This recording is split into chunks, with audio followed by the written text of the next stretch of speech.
Whether or not you know anything about film, chances are you've heard of the director Edgar Wright. If you aren't familiar with the man himself, you are more than likely familiar with his work. Films such as Shaun of the Dead, Hot Fuzz, The World's End, the Scott Pilgrim movie adaptation, Scott Pilgrim vs. the World, as well as the TV series Spaced. And during his younger years, he also directed a music video for the band Mint Royale named Blue Song. Make note of that music video as it may be important later. One thing that separates Edgar Wright from more traditional directors and has allowed most of his filmography to gain somewhat of a cult classic status is his use of editing. More specifically, his use of editing with sound when accompanying visuals. To be even more specific, scenes in Edgar Wright's films that use music more prolifically, such as the intro to Shaun of the Dead, the jukebox scene in Shaun of the Dead, the walk down the street in The World's End, the armory scene in Hot Fuzz, as well as pretty much the entirety of Baby Driver's runtime. All of these scenes adhere to some of the more technical codes and conventions of music videos as laid out by Andrew Goodwin, which makes sense since, as I mentioned earlier, he directed this music video by the name of Blue Song. The features of music videos that stick out in Wright's films are things such as thought beats, cutting on beat or to the rhythm perfectly for shot transitions, camera movements, or character actions. He also adds sound effects such as Foley on beat or with the rhythm as well. He uses intertextual references with other pieces of media. In Baby Driver's case, the literal title is an intertextual reference. This song by Simon and Garfunkel is about a young man living his life to the fullest while he's young and reckless, as well as driving his car and trying to impress women. It can be argued that the song has some parallels with the movie, but as the only time the song of the same name is played is during the literal last scene of the movie, I'll have to digress. Let's rewind and go back to the focal point of this video, the editing. To highlight the amount of thought and talent behind both the sound and visual editing in Wright's films, I'm going to break down the editing of a chase scene from the aforementioned Baby Driver. But before I can do that, I have to give a little bit of context of what has happened previously in this scene so you can fully understand what I'm analysing. Before this scene began, the main protagonist of this film, the titular Baby, was supposed to be acting as a getaway driver for a group of 3 bank robbers. But after witnessing one of said bank robbers, named Bats, murdering an innocent security guard, he reacted by driving the getaway vehicle he was in towards a large pile of rebar that was in the back of a nearby truck, impaling and killing Bats and leaving the 2 other bank robbers, Buddy and Darling, as well as Baby, with no getaway vehicle after just robbing a bank. This of course then leads into the chase scene I will be discussing. Once Baby and the others realise that they can't use this car anymore, they exit the vehicle to the sound of a guitar riff as the song Hocus Pocus by the band Focus begins to play, but only through the left channel. As the film is taking place from Baby's perspective, this small touch affects the audience and allows us to feel closest to Baby's narrative and understand what it's like to be in his shoes, because right now, only his left earphone is in. This effect is then amplified as the audio pans to the right audio channel when Baby then puts in his other earphone while hiding behind cover. Put some headphones in and listen for yourself.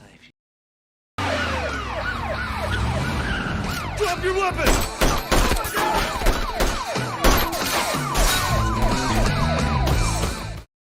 Just before this scene, however, both Buddy and Darling begin shooting at the police.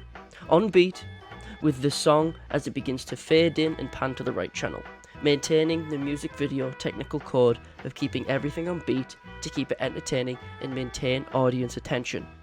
Thus, the chase ensues. As the song that is accompanying this scene is the previously mentioned Hocus Pocus by Focus, is played at 94 beats per minute. The cuts and sound effects in the scene accommodate this. And if the cuts and sound effects aren't on beat, they are used in the rhythm instead. Just to demonstrate this, I'll play a section of the chase scene with lowered volume and a metronome playing at 94 beats per minute, so that you can see how the cuts and sound effects are used on time with the song.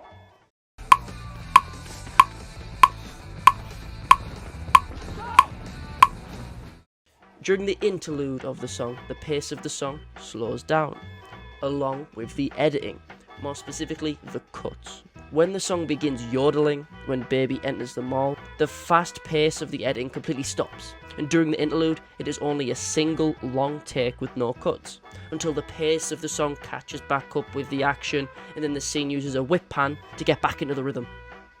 Eventually, Baby manages to escape into the parking lot, and begins running through it to try and find a usable escape vehicle. But as he is passing these parked cars, with each car he passes, a wind sound effect is added to help add motion and movement to this scene. But as expected, the sound effects added are along to the rhythm of the song. Also, upon leaving the mall, the colour grading in this scene gives a much colder feel. The chase scene begins with a much warmer tone, the bright oranges of the natural light, and the brighter blues of the denim jacket Baby is wearing. This makes the chase scene feel very cartoony and Benny Hill-esque due to the bright colours and fast-paced editing.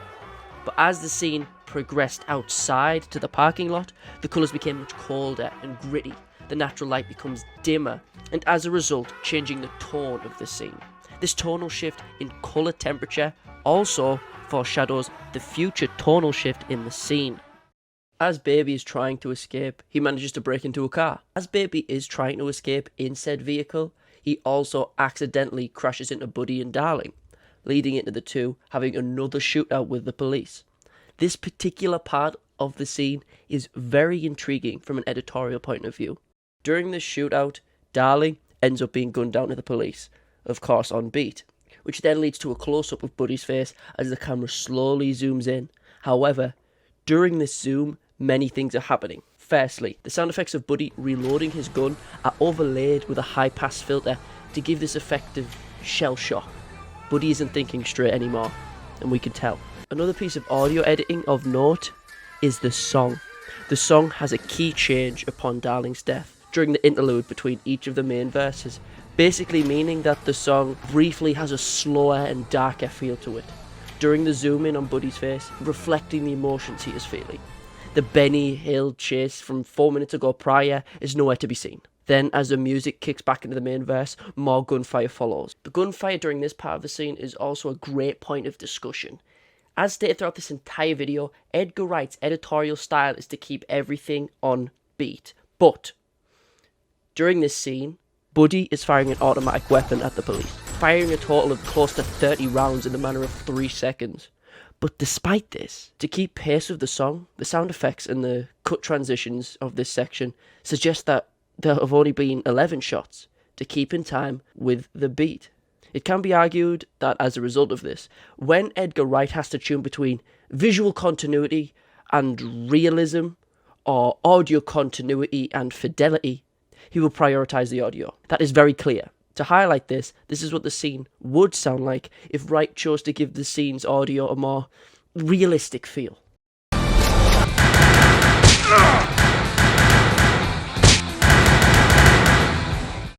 This shootout is then followed by Baby's car being shot at by Buddy, causing him to try and run away on foot, as the music still plays in the back, but not before Baby attempts to grab his iPod. Buddy manages to shoot at said iPod, causing the song to then abruptly end, bringing the scene to a close, as Baby runs into the distance. The editor for Baby Driver, Paul McCliss, described his job as editor for this movie as such. The goal was not to make it feel like a musical, where everything is heavily choreographed. We didn't want to make you notice that someone puts a bottle down on a chair. It may happen to be on beat, but we don't want you to think that we are waiting for that moment.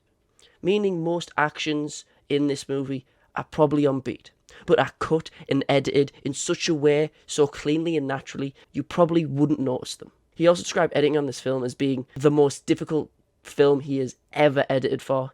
He had to constantly be on set, making sure everything was perfectly on time. He had to be mobile and fast, which meant he had to use an editing cart, which he described as being bare bones, having nothing more than a MacBook Pro, using Avid Media Composer, with a grade A Mac monitor, as well as a couple external hard drives. In conclusion, Edgar Wright's editing style isn't too far from a music video's. However, Edgar Wright's editing style is being utilised for feature-length films and has allowed Edgar Wright to separate himself from his compatriots and allowed both him and his filmography to have cult classic recognition and be beloved both critically and commercially. Thank you.